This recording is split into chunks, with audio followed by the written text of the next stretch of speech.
Assalamu alaikum. Men Mekke'nin bir kızık jeri men sizlerge tanıştırgım kelet. Men üçün kızık, balkim men aytып бергендер да кызык болот. Мына мен артында турган аян илгери шагал таш болчу. Шагалда таш ушул жерге Кыргызстандан келген автобустар токтойт эле. Жана ушул жерде автобустан түшөрү менен ажылар очогун түшүрөт, территориясын белгилейт дагы очогун түшүрөт, көмүрүн түшүрөт, отунун түшүрөт, казанын, анан кичинекей аянтты тегиздеп буттар менен, себеби бөлтөйгөн таштар болот эле. Анан ошол аянтты тегиздеп ошол жерге өздөрүнүн жашоо шартын курат эле.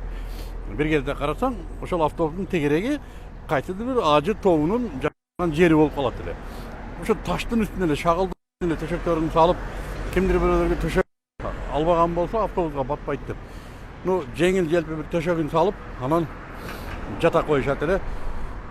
Анан жуунганы дагы элестетсеңиздер, жуунганда дагы мынтип бирөө кармап турат автобус.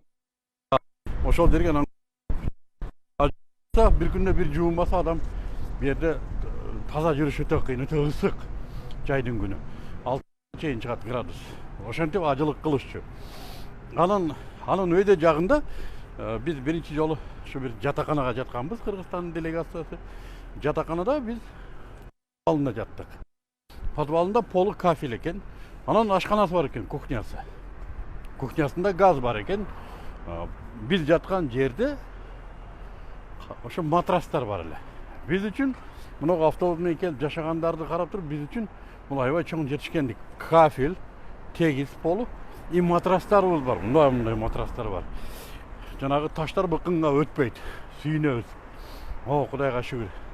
Бизге Аллах насип этип ушундай комфорт жерде жашап атабыз деп тим эле шүгүр кылып сүйүнөбүз. Анан тамак кылып жегенге да шарттар бар. Отун издебейбиз, суу ташыбайбыз дегендей. И бизге кээде мына автобус менен келгендер келет эле. Ажыкелер жуунуп алайлычы душуңарда деп. Кезек менен тез жуунушуп. Аларга бактылуу, автобуска курчанбай ушул жерде жуунуп алдык деп. Кээ бирлери суранат эле. Биз ушул жерде кичине уктап алсак болобу? Жериңер тегиз экен. Жатып уктап алыңыздар, укташат эле. Мына ошол жатакананы атайы көргөнү келдим. Бул жатакананын дагы бир өзгөчөлүгү ушул жерде биздин сүймөнчүгүбүз ажы менен чогуу турганбыз.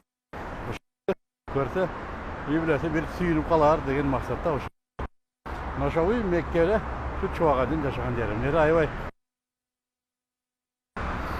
чоң имарат экен, кошуналарына да чоң имарат экен. Мына ошо